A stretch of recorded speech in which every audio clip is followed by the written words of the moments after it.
नेपालभन्दा 7 गुणा सानो यो देशले एकैचोटि 5 वटा अरब देशलाई हराएको थियो।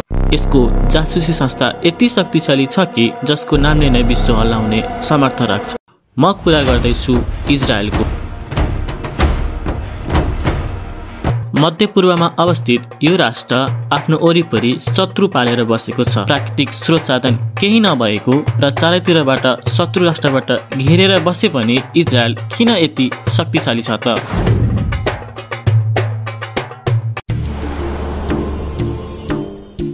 सानो राष्ट्र भएकै कारण उसलाई युद्धबाट पछि हट्ने कुनै छुट छैन।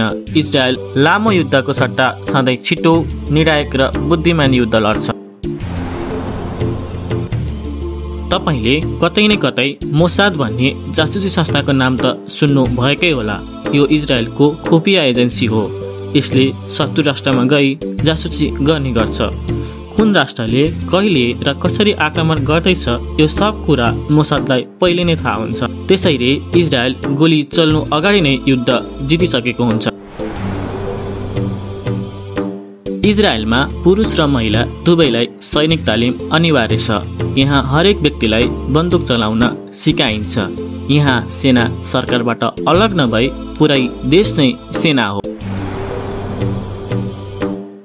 इजरायललाई स्टार्टअप नेसन भनिन्छ। यो भनेको नयाँ व्यापार व्यवसाय सबैभन्दा धेरै फस्टाएको राष्ट्र भन्न खोज्नु हो। यहाँ अन्तर्राष्ट्रिय स्तरमा अत्याधिक लगानी गरिन्छ। सोही कारण इजरायल सानो भइकन पनि सबैभन्दा धनी राष्ट्र बनेको छ।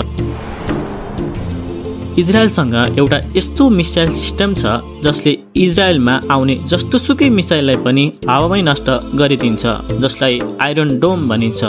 यसको अलावा साइबर सुरक्षा र ड्रोन प्रविधिमा पनि इजरायल सबैभन्दा अगाडि छ। इजरायल र अमेरिका बीच गहिरो रणनीतिक सम्बन्ध छ। इजरायल जुनसुकै युद्ध लडे पनि अमेरिकाले उसलाई सधैँ सहयोग गर्ने गर्छ। अत्याधुनिक हतियार र आर्थिक सहायता पनि दिने गर्छ।